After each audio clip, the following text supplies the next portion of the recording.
رب العالمین والصلاة والسلام علی سید المرسلین اما بعد فاعوذ باللہ من الشیطان الرجیم بسم اللہ الرحمن الرحیم۔ میرے محترم سامعین و ناظرین، ہمارے معاشرے میں سب سے زیادہ بگاڑ، سب سے زیادہ مسائل ہماری زبان کی وجہ سے آتے ہیں۔ ہمیں اپنا اخلاق درست رکھنا چاہیے۔ اللہ تعالیٰ نے قرآن پاک میں ارشاد فرمایا وَإِنَّكَ لَعَلَىٰ خُلُقٍ عَظِيمٍ، اور بے شک تم میں یقیناً سب سے عظیم اخلاق والے ہو۔ یقیناً تم سب سے عظیم اخلاق والے ہو۔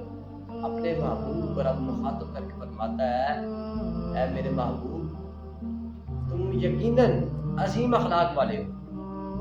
نبی علیہ السلام نے فرمایا ایمان والوں میں سب سے کامل ایمان والا وہ ہے جو اپنے اخلاق کے اعتبار سے سب سے بڑھ کر ہے۔ ایمان والوں میں جس کا ایمان مکمل کامل ایمان والا وہ ہے جو اخلاق کے اعتبار سے سب سے بہتر ہو۔ نبی علیہ السلام نے ارشاد فرمایا، حضرت سعد بن حشام کہتے ہیں کہ میں نے حضرت عائشہ رضی اللہ تعالی عنہما سے رسول پاک کے اخلاق کریمہ کے بارے میں دریافت کیا تو آپ نے فرمایا کیا تم قرآن پاک کو نہیں پڑھتے؟ حضرت سعد بن حشام کہتے ہیں عرض کی کیوں نہیں پڑھتا ہوں؟ فرمایا آپ صلی اللہ تعالی علیہ وسلم کا اخلاق کریمہ قرآن ہی تو ہے۔ ثابت ہو گیا کہ حضور کا اخلاق سارے کا سارا قرآن میں ہے۔ سب سے زیادہ مسائل زبان کی وجہ سے ہی آتے ہیں۔ حضرت سہیل بن سعد رضی اللہ تعالی عنہ فرماتے ہیں کہ نبی پاک صلی اللہ تعالی علیہ وسلم نے ارشاد فرمایا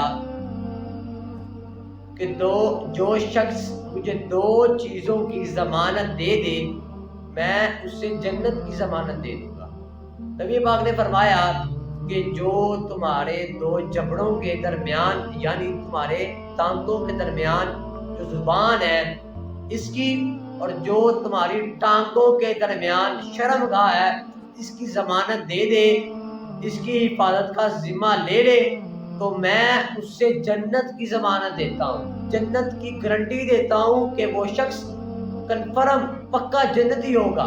ضمانت جو اللہ کے محبوب ضمانت دے رہے ہیں اس پہ شک تو ہو ہی نہیں سکتا۔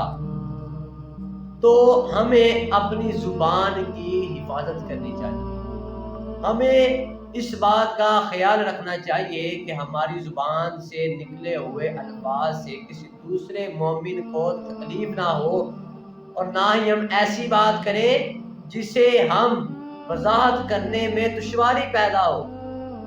ایسی باتوں سے گریز کیا کریں۔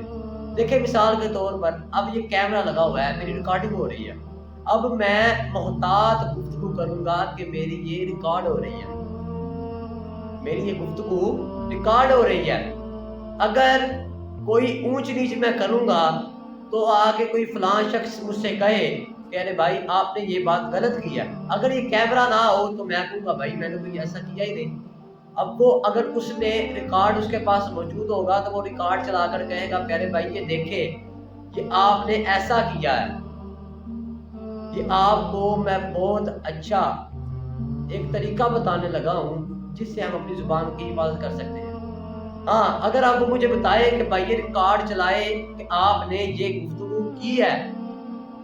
اسی طرح رب تعالیٰ نے کرامن کاتبین کی ڈیوٹی لگائی ہے کہ وہ ہماری ہر بات کو لکھتے جاتے ریکارڈ کرتے جاتے ہیں۔ کل بروز قیامت جب ہمارا اعمال نامہ بروز محشر کھلے گا تو بندہ تو کہے گا کہ اے میرے مالک میں نے ایسا نہیں کیا، اے میرے مالک میں نے فلاں کام نہیں کیا، میں نے فلاں کام نہیں کیا۔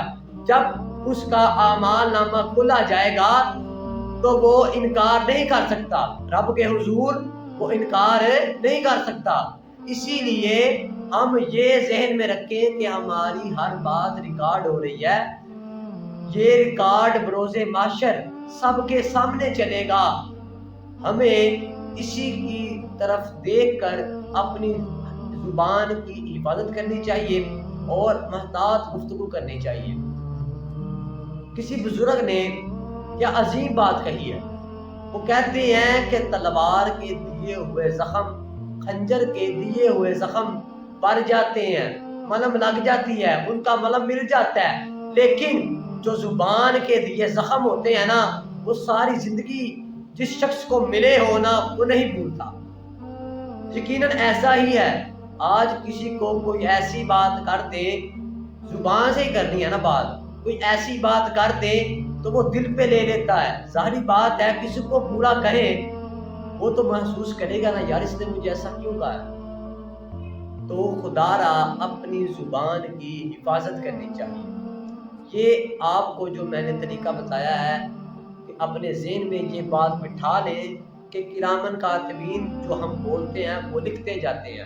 اللہ تعالیٰ ارشاد فرماتا ہے سورۃ الانفطار کی آیت نمبر 11-12 میں